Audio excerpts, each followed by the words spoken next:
from around the world, welcome to the Insurance Guys podcast. My name is Scott Howell, your fearless leader and host, insurance agency owner and insurance evangelist for I Protect Insurance and Financial Services, based out of Huntsville, Alabama.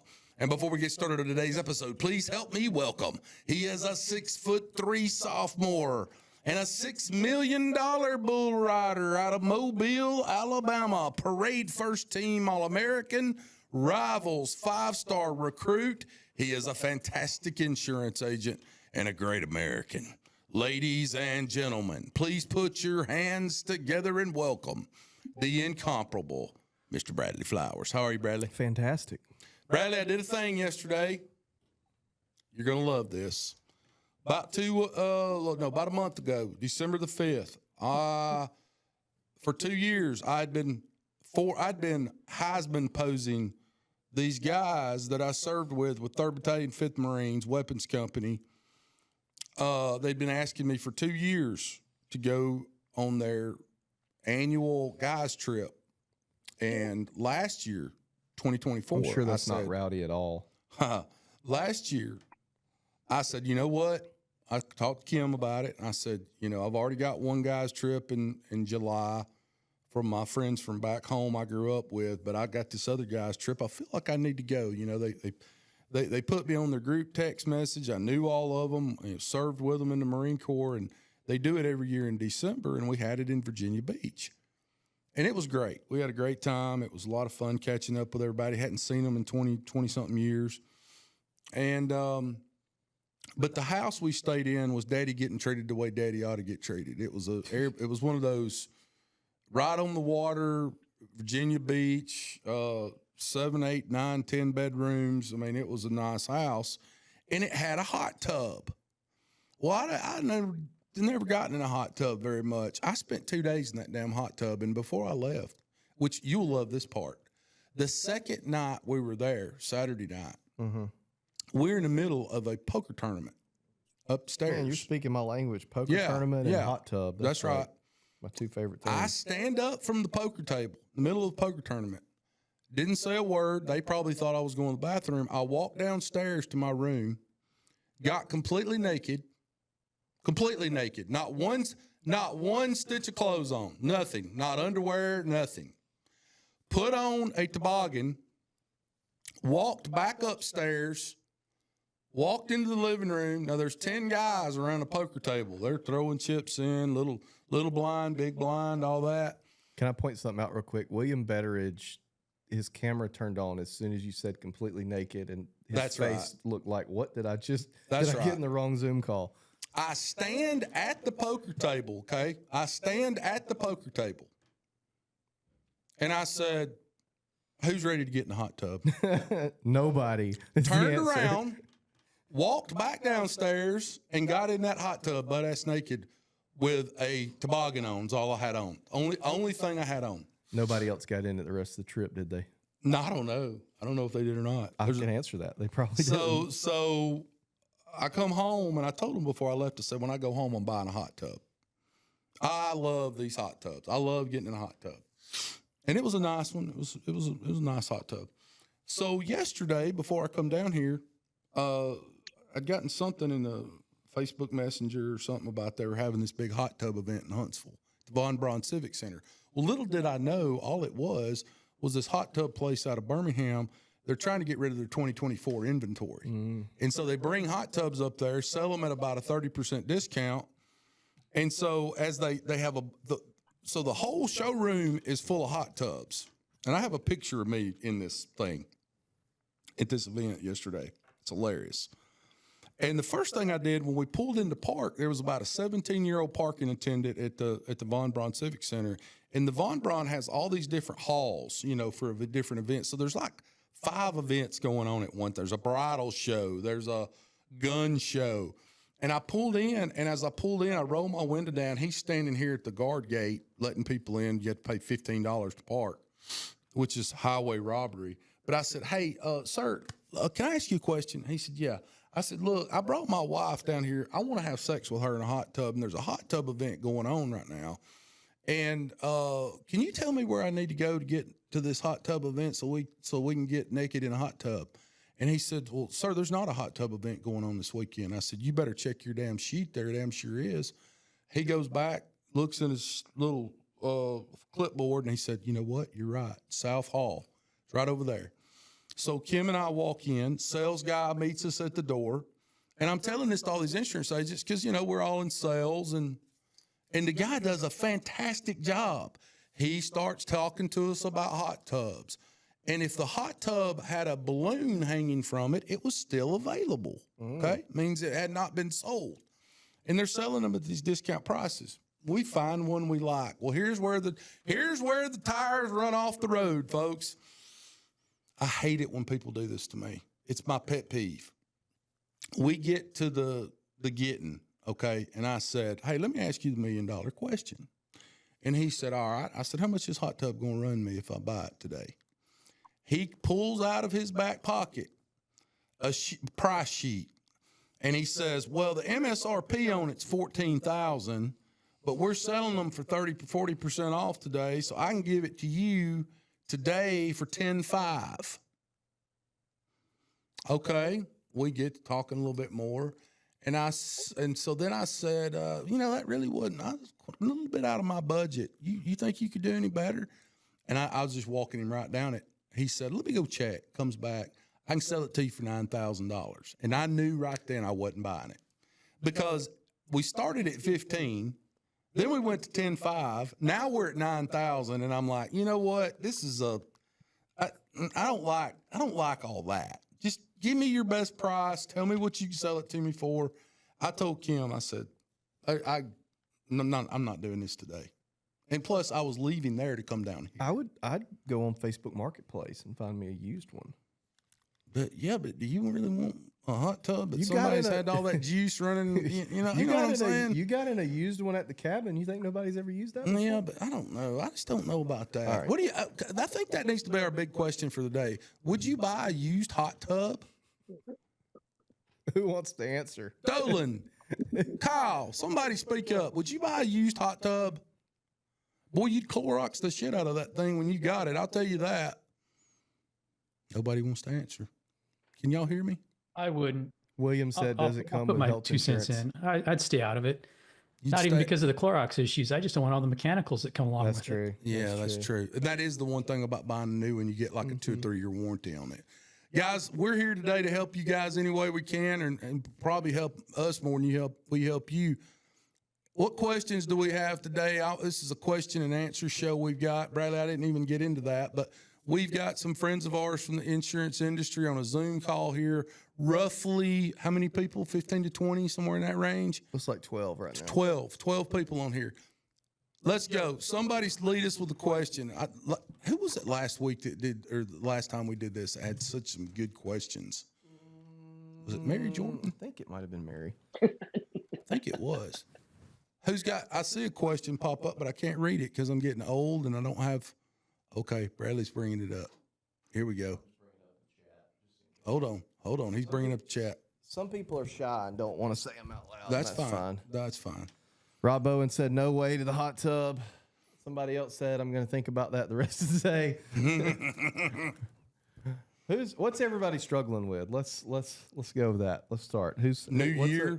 New year, new Getting me. people back in the New saddle. problems.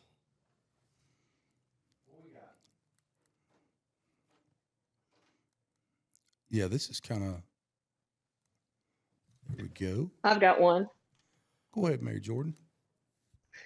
So, what conferences are you guys all going to this year? Great. And by the way, I would buy the used hot tub. I've had 3 of them. Oh, Exactly. really? Put them in, we put them out. Exactly. Wait. No, yeah, I mean, this is a hot tub episode. So you would buy the used. It's worked out well for you. It did. It did. All 3 of them did. I'll be dead. All 3 of them did. They're in. I mean, I was out less than $3,000 each time. Boom, Yeah. boom, in and out. Yeah, Don't care. And a new one's a lot more than that. It's $7,000, $8,000, $9,000. Oh yeah. Absolutely. Oh yeah. We've had the house that they were in. We had for 25 years. And 3 hot tubs in 25 years. Who cares? Right.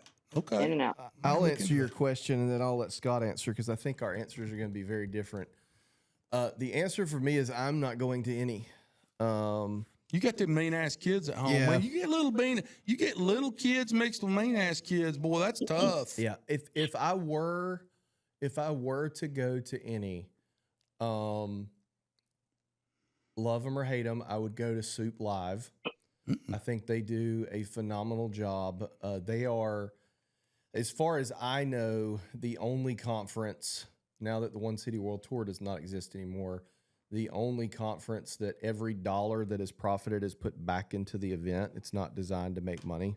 You get a better attendee experience with that. I would also probably go, and I honestly hate saying this, I would probably go to InsureTech Connect. I think InsureTech Connect and I wouldn't go to the agent version. I would go to the other one. The one for the carriers and the InsureTechs and that sort of thing.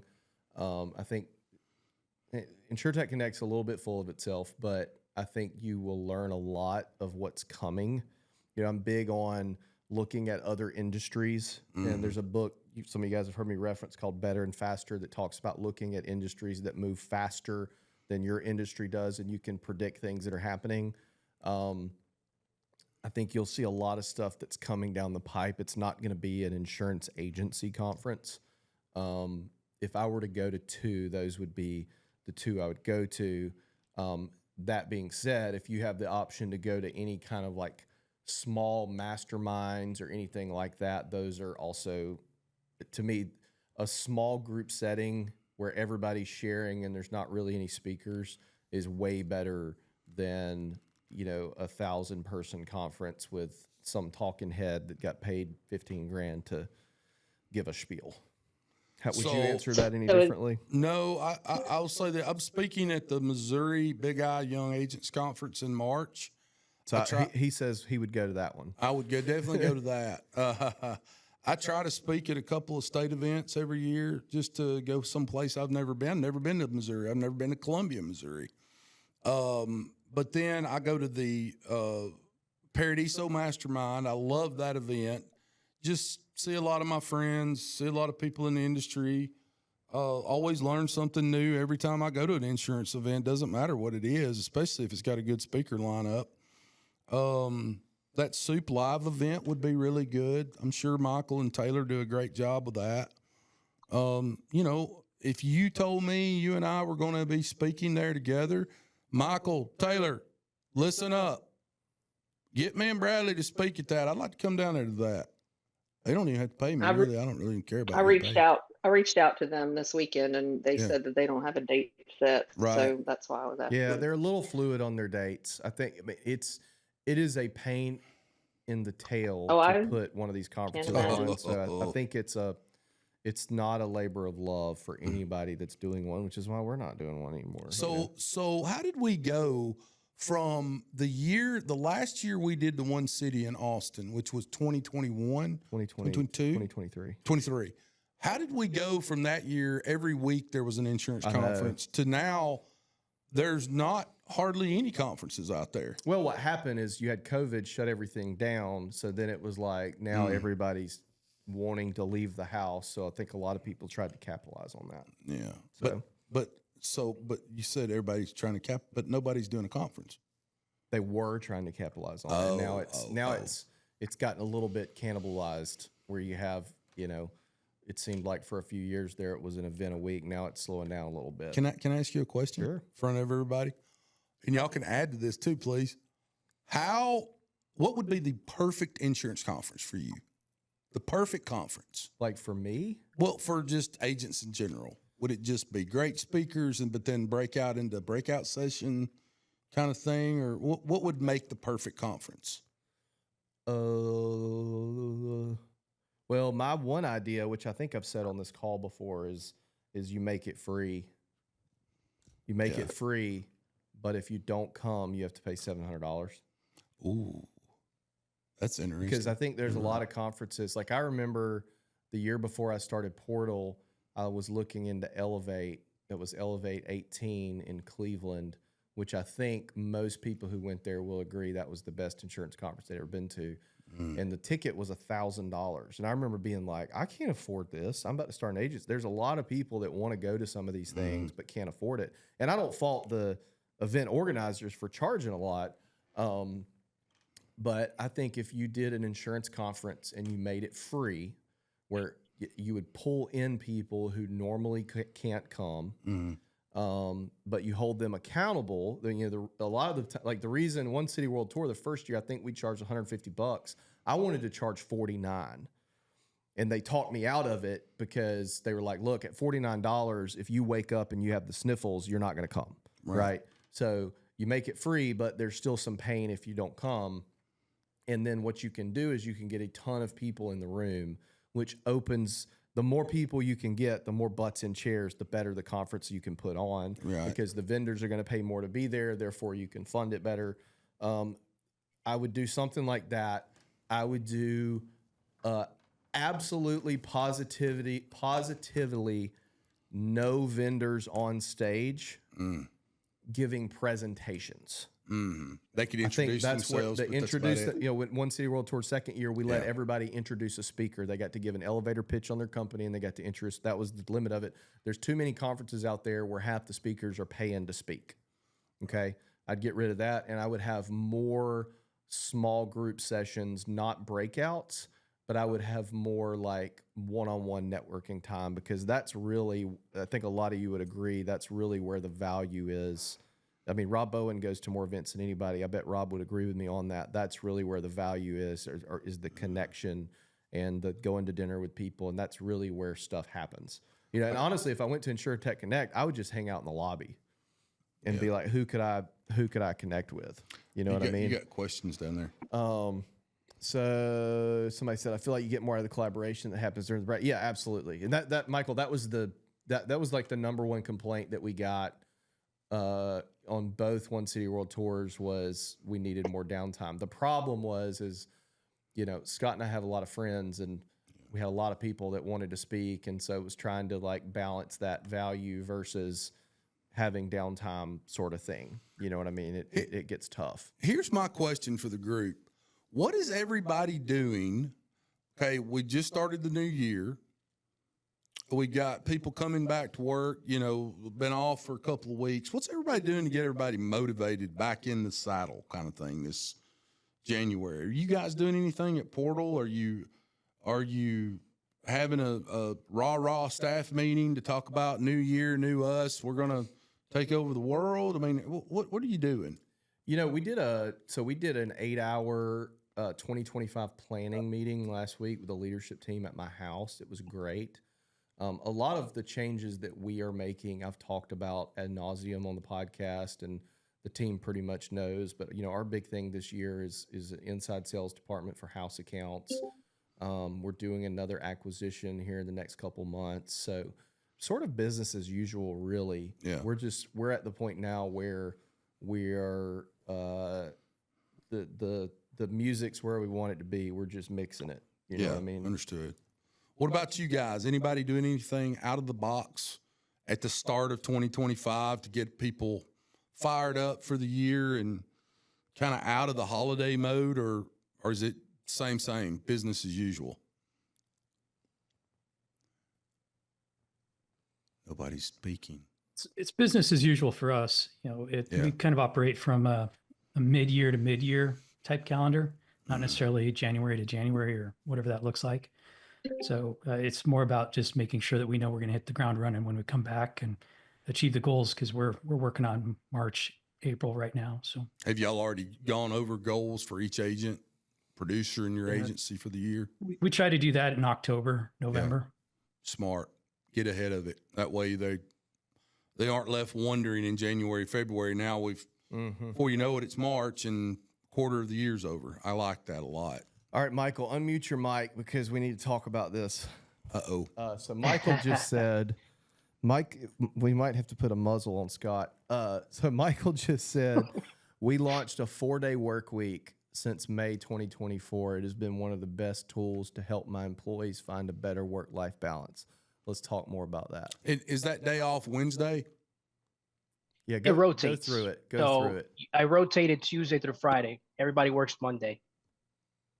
So you have, so everybody, oh, so you're closed one day of the week. No, so we're fully operational Monday through Friday. Everybody works Monday, but we kind of rotate days off Tuesday through Fridays. Oh, I On got weekdays you. where we have a Okay. holiday, we don't give that extra 4-day work week. So if like the Mondays that we're off for a holiday, that's your 4-day work week. Or if you Sure. take a PTO or sick day, you don't get an additional 4-day work week. Right. Yeah, I've looked at that heavily for recruiting. Matter of fact, I actually put that on our agenda to talk about during our planning meeting, 4-day work week ? And I ended up taking it off because I was like, I'm not ready to do that yet. From a recruiting standpoint, I think it's a great play. Yeah. Now, are your employees working a normal 7-8 hour shift during the days they're working? Yeah, 32 Yeah. hours a week. Yeah. So that's kind of the whole idea, is to challenge the thinking that we still got to work, 50, 60 hours a week to, generate the same productivity. Mhm. So what ends up happening is that because you only have 4 days, you don't procrastinate to get certain tasks done, and you get them done Right. within the time that you have. Yeah. Yeah, there's a famous Elon Musk quote that says if you give Maintenance. somebody 2 weeks to get something done, they're going to take 2 weeks. If you give them 2 days, they're going to figure out a way to get it done in 2 days. Yeah. Yeah, our thought process around it was, okay, if we did 4 days, then all of the crap that comes up every month that people have to do, hopefully they would schedule it during that one day as well. And so it limits your PTO. I don't know legally if you still have to give them PTO, because I mean, really you're given 52 days a year off, which seems like a lot when you say it that way. Some of the companies that have done it, I've talked about on the podcast before. There's a Chick-fil-A in Miami that does 3-day work weeks, and basically they adjust the hours. I think they work 14-hour days. That doesn't really, like, if we worked 14-hour days, that wouldn't help us in insurance because people aren't calling, you know what I Right. mean? And honestly, I think if I swap, let's say I swapped to, I was thinking about this recently, if I swapped 12-hour work days and we did 4 days a week and I put it up to a vote, I think everybody would still vote for 5 days, Yeah. working 8 rather than 12 and 4. You know what I mean? 12 hours would be what, 8 to 6? No, it would be What would that be? 8 to 8 or 6 to 6. Woo. Yeah, that's a long day. So That is a long day. I don't know. It's there's definitely something there. I'm fascinated to see like the long-term benefits or even issues that you have with that. Here's my Yeah. question for the group. With as much business as my agency lost last year in the hard market, I'm going to choke the shit out of one of my agents when they say, we don't have any leads. We're not getting any leads. You've got countless people to call now for February and March for business we lost last year in a hard market, right? So what are some of you guys doing that, I mean, I'm sure, I'm not the only one that was in a hard market last year. Are you guys doing a lot of the callbacks to the people that were lost early in the year last year in a hard market, or how are you guys handling that? Automations, those kinds of things? Anybody? Looks like Rob unmuted. He won't Oh, say sorry, something. Rob. We're trying to do 2 things this year. I still remember a comment you made, Bradley. I think it was probably 4 or 5 years ago when you said one of your biggest regrets was not tracking, lost business and people you didn't bind. So we're now going back through FoxSoft and Agency Zoom to get those lists, to force us to go back out to the cancel folks and Right. to the quotes not bound. Mm-hmm. And we're doing it with automation, just, reaching out to people, seeing what's going on. Sure. And honestly, our biggest focus this year is going to be cross-selling. Right. Yeah. We have a lot of monoline clients. I think we all do. We all like to say we don't, but we do. And I mean, they're just sitting there. Like, if you're in a place where you have to have a car and you only have a renter's or a home, they have to have auto insurance. I mean, Right. there's exceptions to that. So we're using Agency Zoom and Donna to come up with the clients that love us and dropping them in the pipelines. And it's going to take time. We've got a few policies out of it, but make that part of our continuous process and don't make it a one-time deal, which is Yeah. typically what we were doing in my agency. Make it a continuous automated process. That is one big change that we're, 2 years ago, we focused real heavy on our monoline. and we made a significant dent in it.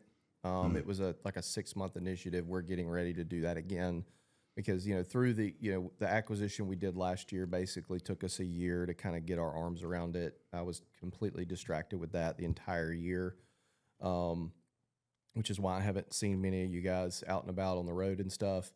But we've got $7 million in monoline premium and $7 million of customers that have one policy. Like we could double that very easily. Sure. A lot of that, some of that's commercial, most of it is homeowners. So that's a big initiative. The other big change that we are doing, and this is something that I suck at, okay? And my team will tell you I suck at it, okay? And most of us on here, I think, are agency owners, so we probably feel the same way. I'm going to pay you, and I want you to do your job. Motivate yourself, right? Like, that's how I operate. A lot of employees don't operate that way. Natasha in my office calls it the Reese's Pieces, right? The little extra incentives, like I'm going to take you to lunch, the I appreciate you thing that you do. You know what I mean? Like, I suck at that kind of stuff. Yeah. So one thing that we're doing is, so I've got 3 managers in the agency other than myself, is I'm giving them a budget to do some of those things for me of like, hey, you've been doing a really good job. Here's a $100 gift card to your favorite restaurant, or I'm taking you to lunch, or, we had an employee the other day, we bought tickets to a comedy show for their favorite comedian. There's was another employee that we got concert tickets, little appreciative things like that I think move the needle. But I think agency owners and entrepreneurs aren't wired that way. Like, our motivation is the bigger goal. We're going to do our job no matter what. So those are two things that we're going to be doing differently. A lot less emphasis on outside lead generation, more emphasis on inside, cross-sell, lost business, that sort of thing. Win back.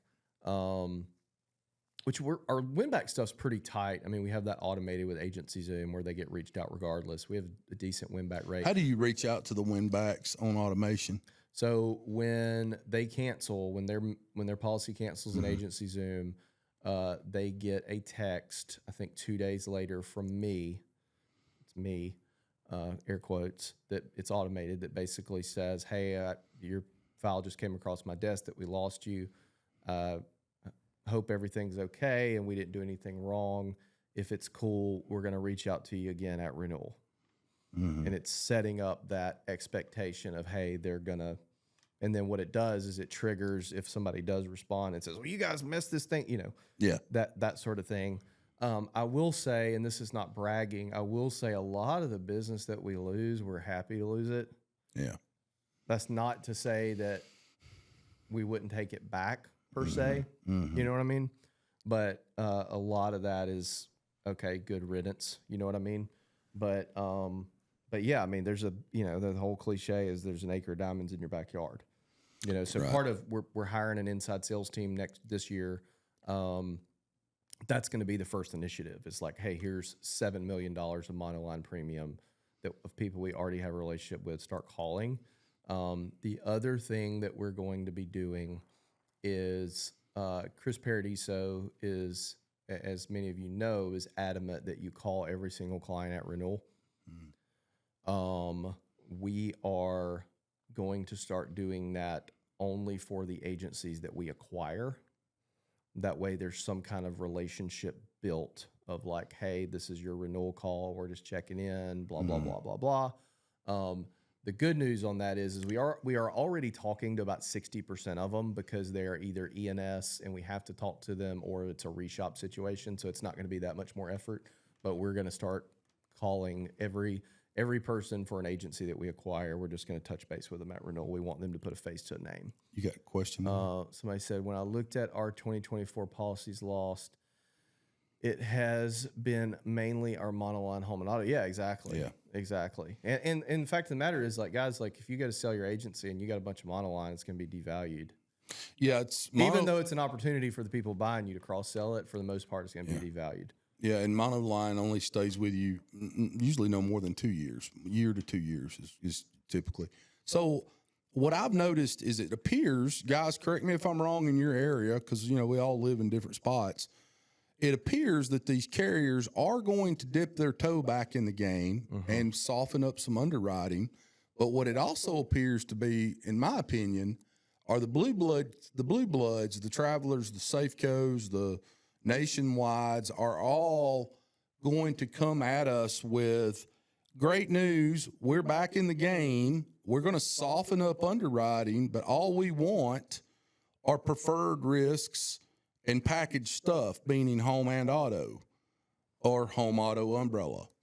Is that kind of where everybody's seeing this thing headed in 2025, where, rates are going to get better, but buddy, they better have high credit, preferred risk, and it's going to have to be packaged. It's not going to be they're going to be careful to say anything about writing a monoline auto unless it's a preferred risk. That's kind of what I'm seeing. Is anybody else seeing that? Progressive did. Progressive is they cut commission for about half their agents and raised it for about half. Yeah. And it's the better agents that multi-line and that sort of thing that they're raising it for. Let's see. Somebody said, you guys mentioned a while back building out the financial services side of your company, life insurance, that sort of thing. Have you done that? I haven't, but I have 2 life quotes I'm doing right now for 2 different people that seems to be a side of our business that's picking up in terms of people reaching out to us wanting life insurance quotes.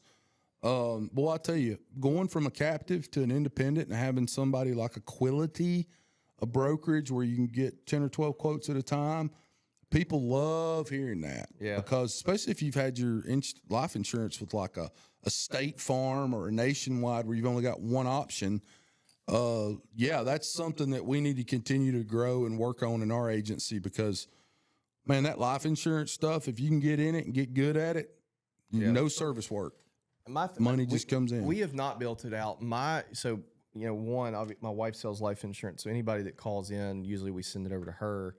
Well, you're like an abused animal after being with Alpha for. I know. I'm so I hear the word life insurance, I tense up.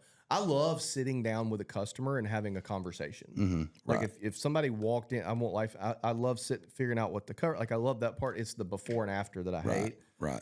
What we have thought about doing is 20 years down the road, doing what JAG Insurance did. What JAG Insurance did is they built their book up to, somewhere in the high 8-figure range, and they went and hired the best freaking financial services guy in Miami, and he basically went in and cross-sold the book. Right. We've thought about maybe doing that way down the road. Nowhere anytime soon.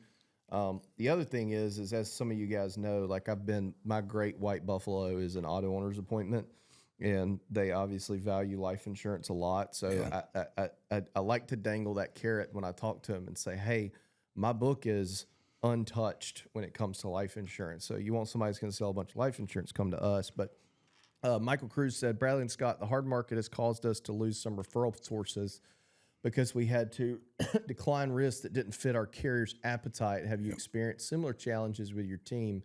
And what strategies are you using to reconnect with lost referral partners or build new relationships? We haven't really dealt with losing referral partners because we had to decline business. I think the simple answer is once things start softening up, reach back out to them and the ones you want to work with, because obviously not all referral partners are equal. And explain to them how the market works.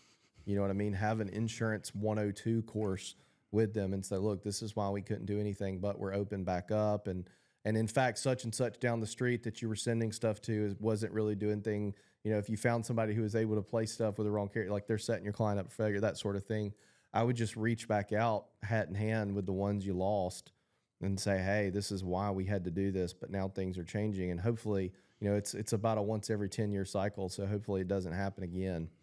You know what I mean? And I haven't had any lost referral partners, but I will say we need to do a better job of bringing on a couple of more referral partners, especially in the Huntsville market. There is also a tool that is coming to the market very, very soon. David Ashton knows about this. He was at my office last month. What's up, David? There's a tool coming to the market soon that will connect with pretty much any CRM, no matter which one you use. It allows you to pull for a very, very low monthly price, allows you to pull mortgage lender and realtor data, how many homes they've sold, who the buyer was, who the seller was, how many loans they've done, the volume, the type of loan. What's the tool called? It aggregates. I can't tell you. But it's coming to the market very, very, very soon. And will more than likely be announced on this podcast. So that can help with some of that from a prospecting standpoint. Hey, I got a question for the group and Bradley. Now, everybody knows I am anti-technology in terms of being old and nearly dead, and I can barely, open up a Microsoft Word document. I've been wondering this question, and I know there's an answer. Bradley, I want you to answer it, and if anybody else out there has a better answer, please speak up. But I need a computer software or an app that will allow my commercial clients to enter in a username and password and be able to download a COI that's done correctly for themselves. Unless it's a real complicated one, like it's a Fannie Freddie loan, and so we're going to have to do it. I'm talking about the easy stuff. You can use Now Search for that. No, I don't have Now Search. But you don't have to be on the AMS. You can just use the certificate part. Or you could also use Certificial. Does anybody use Certificial? Anybody got Certificial? Anybody know anything about that? Certificial does that, and I think it's free. Really? Yeah. So if somebody needed but how does it pull that information? So what they do is I think the way it works, because we have to pull it from you upload a master certificate into Certificial, or you create one in Certificial for every client. We do the same thing in Now Search. You just add it to your onboarding, and then what happens is, let's say you are a contractor, right? A GC, right? Right. Needs a bunch of certificates. GC needs a certificate from all these vendors. If those vendors' agents are using Certificial, they can go in and pull all the certs for all their vendors. What Certificial does, how they make it free for you, is they charge that contractor to use it. But I would check into that. Anybody else got one that, like I use HawkSoft for our AMS, and I just didn't know if there's... Hey, Scott. Yeah. HawkSoft has one built in. That you can give a client a username, password, they can go in and get it themselves? Yeah, they have a self-service certificate thing that you can I'll be enable in the marketplace. That's about right. Son of a bitch. Thank you, Si. You're welcome. Si just drops in like God. Hey, one thing that we're kind of doing on the renewal like God every now and then. One thing that we're doing on the personal lines renewal process, we're not calling everybody, but we're doing we're putting like their policies into we've kind of built out a customized AI platform that pulls all the information that we want it to pull and standardizes the email and gets sent out way before the renewal, just making sure that we've actually got everything on the policy that's supposed to be before we even get to the renewal process. And that's one thing that we've Are you talking about win backs right now, or cross? What are you talking about? Talking about like policy checking. Just on our, Bradley was talking about calling all the renewals. Yeah. And so one thing we've done is we've built it out. And so all our VA, all they have to do is just drag in the document, and then it immediately creates the summary with the email, and they just copy and paste it and send it out. So it's not fully automated, but it's a little extra touch than just a straight up automated email, because we were getting a very low input on the renewal form we were sending out. It was just, it was worthless. So one thing I had an idea about on win backs, okay? These are people that left you last year and went somewhere else. Typically, it could be home and auto, but it could be home or auto. And if the reason they left, if it says price, I was thinking about doing something where we do an automation where we go ahead, run a quote for them through like a PL Rater, or just assign somebody the task of doing this every week, and do it 60 days prior to their renewal, 45 to 60 days on homes, and email, because we've got all their information in our AMS still. This was last year when they left, 2024, and send them an email with, maybe it's the, blades of grass, and says grass isn't always green. The subject, grass isn't always greener on the other side. Updated renewal, that just went off. You should have the picture of you naked in front of the hot tub. Was Well, the grass that greener? we'd probably get a 98% win back rate on that. But and then let them know at the bottom of this email is an attachment with updated pricing for your homeowners this year. Yeah. One thing that we've done. Would that work? One thing that we've done is, I mean, I know it wouldn't work all the time, but and we're not currently doing it, but I will do it sparingly, is anytime we lose someone, anytime we quote someone that stays with their current carrier, we put that on a list, and it's segmented by the carrier they are with. So if they leave us for Allstate, they go on the Allstate list. If we quote them and they decide to stay with State Farm, they go on the State Farm list. And I have all their information. When and I watch rate filings. right in When- Alabama, you when- can watch rate filings. when Allstate takes rate, let's say they take a 9% rate like they do about every year, we'll run a Facebook custom audience to those email addresses that says insured with Allstate ? They took a 9% rate increase. Click here to get a quote from a competitor. Yeah, And it's like super targeted. And we'll call them too, obviously. that's brilliant. Anybody else have any ideas similar to these? We got time for one more question. We got to shut it down. It's a quiet group today. It is. It sure is. 3. Anybody got any 2, questions? 1. All right, Scott, shut us down. No.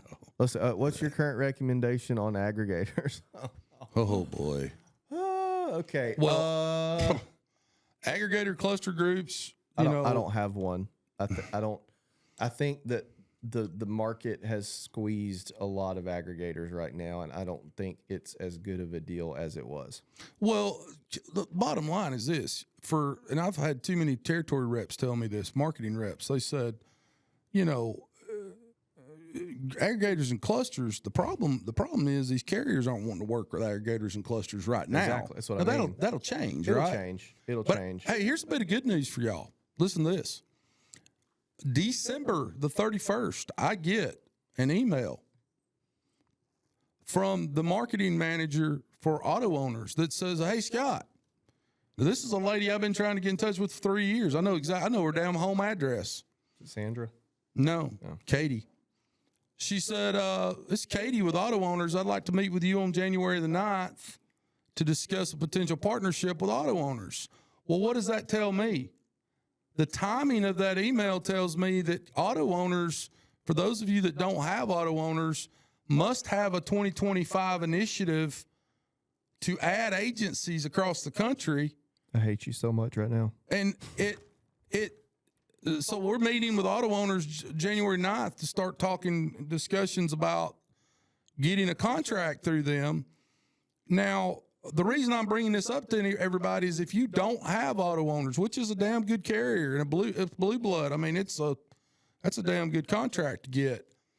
You might have an opportunity in 2025 because it sounds to me like there's some type of initiative they're doing across the country to add agencies because of, I'm sure, attrition with people dying and agency owners selling and those kinds of things. So I'm just putting that bug in your ear. If you don't have it, that might be the time to reach out to them. Yeah. So there's 3 types of aggregators. You have market access, you have regular run-of-the-mill aggregators, and you have franchises. And I did a video on this. Some of you may have seen it. You've got least restrictive to most restrictive, most help to least help. So your least restrictive are going to give you the least help. Correct. Your most restrictive are going to give you the most help. And then there's somewhere in between. So I think it's about finding what fits for you, and don't only focus on market access, carrier access. Start with the exit clause and work your way backwards. Yeah. Everybody, 99% of agents, when they're looking at aggregators or sign up with an aggregator, they look at Market access. what are the carriers you're going to get me, Yeah. right? That's what everybody needs. That's the reason you go out to them. But it's if you sign up with one of these that you can never leave, it's doing a deal with the devil, and it's devaluing your agency, and you've got to do some kind of crazy thing to get away from it. Yeah, it's like every policy you sell, you're digging that hole just a little bit deeper. And I'll be straight up with you guys. I've always kind of like poo-pooed on SIA, but I've changed my tune on that because SIA has a pretty aggressive buyout, but at least they have a buyout, right? There's you don't want the aggregator with no exit clause in the contract. And there's a few out there. You want the one with the exit clause that here is your path out, right? We tried to buy an agency a couple years ago that was with a particular aggregator that has no exit clause. And I told the people, I was like, hey, I'm not joining this aggregator. What do I need to do to move this out? They were like, call this guy. I called the guy, and he said, if you buy this book and you move it outside of us, and these are exact words, you are essentially buying leads because we have non-competes with the carriers, and we will get the carriers to non-renew all the business because we have all this stuff. So these guys had like a $20 million agency that we were trying to buy that's absolutely worthless, and I still don't think that he has sold it. I called a buddy of mine who's an SIA master agency, and I was like, can you believe this? He's like, now you kind of get it. At least we give you a path out. So I would start with the exit clause and then work my way backwards to the carriers. And I would sacrifice some carriers for a good exit clause. I would not sacrifice a good exit clause for more carriers. It's a brilliant piece of advice. I hope somebody clipped that, Rand. See if they are willing to negotiate on that. Absolutely. Yeah. See if they're willing to go down the extra clause. The other thing I would do, guys, is like, it seems like nowadays everybody's trying to be some kind of thought leader, which is fine. That's great. If you've built up any kind of influence with other insurance agents, use that to your advantage. An aggregator reached out to me when we started Portal because the podcast had just sort of hit critical mass when we started Portal. And they were like, hey, we basically want you to join our aggregator. We're going to give you no fees, no buyout. You'll have an exit clause. It was like a sweetheart deal. Like nothing would change. It was just like, but we want you to stay. And you can sign up other agencies under us and you can call them portals if you want to. And I ultimately said no to it. Why? But there's sweetheart deals that you can get.